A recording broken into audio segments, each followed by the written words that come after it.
Narito ang mga balita sa araw na ito. 14 patay sa pagbaha sa Indonesia. Inanunsyo ng pamahalaan ng Ternate North Maluku sa Indonesia ang emergency response para sa mga flash flood sa loob ng susunod na 2 linggo. Sinalanta ng pagbaha ang Barangay Ruwa sa Ternate Island Subdistrict noong linggo ng umaga matapos ang ilang araw ng malakas na pag-ulan. Noong linggo ng gabi, 14 na tao ang kumpirmadong namatay at 8 ang nawawala matapos na itigil ng mga otoridad ang mga paghahanap at pagsagip. Nagtatrabaho ang 4 na excavator upang linisin ang putik, mga bato at debris mula sa pangunahing kalsada dahil sa patuloy na pag-ulan. Nakatanggap ang mga residente ng matutuluyan sa ilang mga lugar kabilang ang Castella Village Cruz Vocational High School at Ruwa Village Elementary School. At narito naman ang mga balita sa ating bansa. Gatchalian, tiwalang mauhuli si Guo sa Indonesia.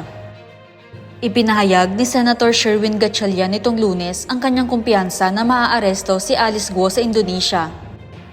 Para sa akin, tingin ko mahuhuli siya sa Indonesia. Binigyang diin ni Gatchalian na nakipag-ugnayan na siya sa mga ambasador ng ASEAN at ipinabatid sa kanya na nakaalerto sila para kay Guo na nahaharap sa mga kaso sa Pinas dahil sa pagkakasangkot niya sa mga iligal na aktibidad ng Philippine Offshore Gaming Operator o POGO. Naniniwala ako na ang buong sangay ng enforcement agencies ng Indonesia naka-alerto na kaya mahirapan na siyang gumalaw dito rin sa Southeast Asia. So kanina yung mga ASEAN ambassadors nakausap ko at sabi nila naka-alerto na rin yung kanilang mga otoridad. So mahirapan siyang gumalaw ngayon sa ASEAN. Matatandaang sinabi ng Presidential Anti-Organized Crime Commission na si Guo ay sinasabing sinusubukang makapasok sa Golden Triangle region. Ngayon naman ay dumako tayo sa balitang showbiz. Lisa ng Blackpink, kumikita ng 34 million kada Instagram post.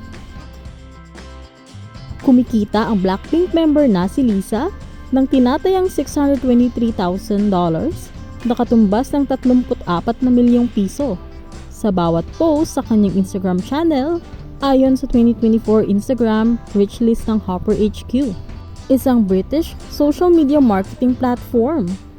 Inanunsyo ng Hopper HQ ang listahan ng top 100 most famous figures and celebrities worldwide. Nakuha ni Lisa ang ika-26 na pwesto sa listahang ito na may higit sa 100 milyong followers sa kanyang Instagram account. Kasunod ni Lisa, ang co-member niya sa Blackpink na si Jennie ay nasa ika-36 na pwesto na may 85 million followers at tinatayang kita na $510,000 bawat post. Nasa ika-40 na pwesto naman si Jisoo ng Blackpink. At si Rosie ay nasa ika-42 na pwesto na parehong may tinatayang kita na humigit kumulang $474,000 bawat post. Sa kasalukuyan, nananatili ang Blackpink bilang K-pop group na may most subscribed at most viewed channel sa YouTube. Sila rin ang most followed at most streamed girl group sa Spotify. Ako si Jenny Rose Albason, nag-uulat.